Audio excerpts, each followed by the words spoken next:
अस्मत् श्री गुरुचरणारविन्दाभ्यां नमः। श्रीरामचन्द्रपरब्रह्मणे नमः।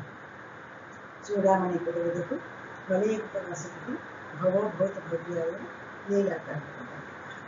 इदानीं किञ्चित् परीक्षादसरि सिंहावलोकनार्थं किञ्चित् एवमेव चित्रं कृतं।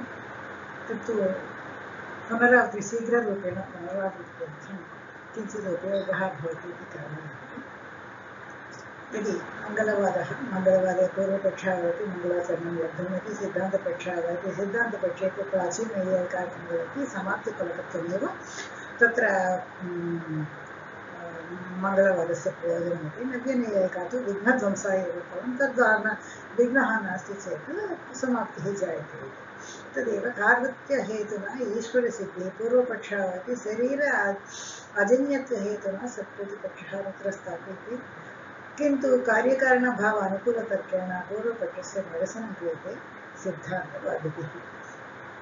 तदेव पदार्थविभागः द्रव्य गुण कर्म सामान्य विशेष समवाय अभावः सत्पदार्थः। तत्र शक्तेः सादृश्यश्च अतिरिक्तपदार्थता आशङ्किता वर्तते वा न वा इति खण्डिता च नैयायिकैः। तदपि किञ्चित् अस्माकं शीघ्ररूपेण अवगन्तुं शक्यते एव।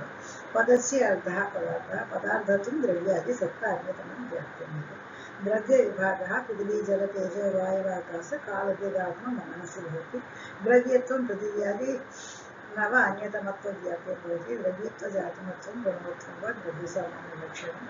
तत्र तमक्कल चलन्नीनं परापरविभागवति इति पूर्वपक्षः तमसः द्रव्यत्वरूपेण अतिरिक्तद्रव्यत्वरूपेण स्वीकरणीयमिति उच्यते। पूर्वपक्षः तमः द्रव्यं यतः तस्मिन् गुणं रूपवत्वं रूपम् अस्ति, नीलरूपम् अस्ति, क्रियावत्वं च अस्ति।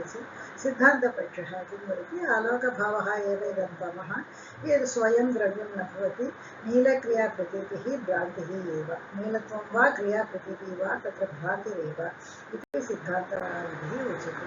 गुणविभागः रूपरसगन्धस्पर्शसंख्या परिमाणपदार्थसंयोगविभागपरत्वापरत्वगुरुत्वद्रवत्वस्नेह शब्दबुद्धि सुखदुःखेच्छा द्वेषप्रयत्न धर्माधर्म संस्काराः चतुर्विंशतिगुणाः।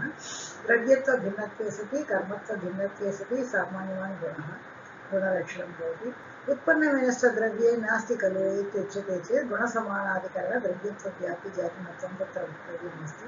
समवायेन यदि एकं रसं रूपात् पृथक् इति तत्र वर्तते खलु, तत्र समवायेन एकस्मिन् अधिकरणे एकरूपयोः सत्त्वात् एकरूपमिति व्यवहारः।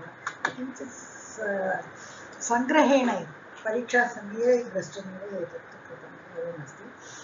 तदा लघुत्वम् अस्ति, लघुत्वम् अस्ति, मृदुत्वकठिनत्वादिकम् अस्ति। तत्र कथं गुणविभागे एवं 24 इति वक्तुं शक्यते इत्युक्ते लघुत्वस्य गुरुत्वाभावरूपत्वात् मृदुत्वकठिनत्वयोः अवयवसंयोगविशेषरूपत्वात् एवं गुणविभागः कृतः। कर्मविभागः उत्क्षेपणापक्षेपणाकुञ्चनप्रसारणगमनानि पञ्चकर्माणि। उत्क्षेपणम् अपक्षेपणम् आवर्जनं प्रसारणं गमनं। तत्रापि भ्रमणादिकं वर्तते खलु, भ्रमणं रेचनं शन्दनम् ऊर्ध्वज्वलनम् एतानि सर्वं वर्तते खलु।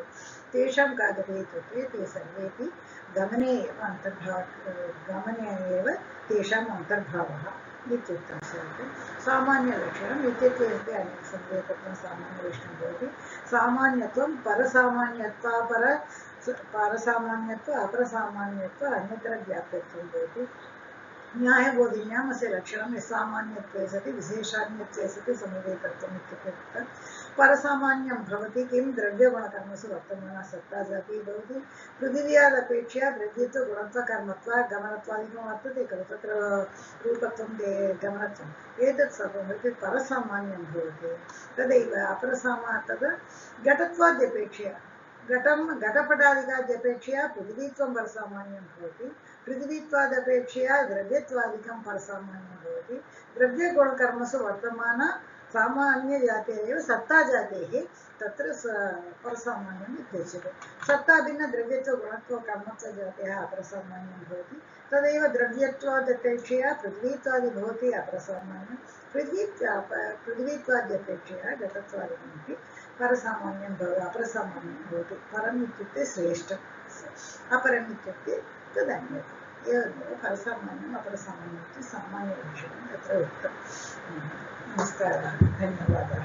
सर्वे सन्तु सुखिनः, सर्वे सन्तु निरामयाः, सर्वे भद्राणि पश्यन्तु मा कश्चित्